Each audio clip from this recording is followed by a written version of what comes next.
হেই, কী অবস্থা সবার?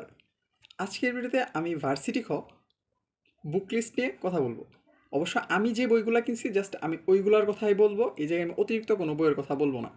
First of all আমি বাংলার জন্য টেক্সট বই তো ছিলই, টেক্সট বই আর ব্যাকরণ অংশ এবং গদ্যপদ্যের ব্যাখ্যার জন্য অভিযাত্রী বই, আর বাংলা মুখস্থ অংশের জন্য এটিএম বই।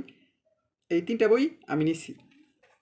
আর ইংরেজির জন্য ফার্স্টে ইংরেজি টেক্সট বুক, আর ওই টেক্সট বুকের ব্যাখ্যা পড়ার জন্য টেক্সট হ্যাক বুকটা নিয়েছি।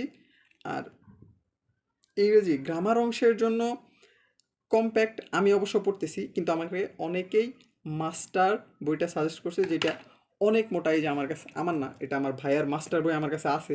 এটা হচ্ছে 1231 পেজ আছে, যা এই 3 মাসে পড়া আমার পক্ষে সম্ভব না। আর এই বইটা দেখলে আমার পড়ার ইচ্ছা চলে যায়, এর জন্য আমি এই বইটা বাদ, এই বই আমি এখনও পড়িনি, এই বই আমি পড়বো না। আর জিকের জন্য হইতেছে জুবাইয়ের জিকে বইটা নিছি। আর হইতেছে জুবাইয়ের জিকেরই সাম্প্রতিক ক্যাপসুল আসে, যেগুলো হইতেছে পরীক্ষার আগ দিয়ে বের হয়, তো তখন সাম্প্রতিক ক্যাপসুলটা নিব। এইটাছে আমার 3 মাসের পড়ার বুক লিস্ট। যে বইগুলো কিনছি এগুলো আমার কাছে অনেক বেশি মনে হইতেছে, জানি না বইটা শেষ করতে পারবো কিনা। ভাই, তোমরা যে যে বই কিনো জাস্ট একটা বই ফলো করো, এটা আমার সহপাঠী হিসেবে তোমাদের পরামর্শ।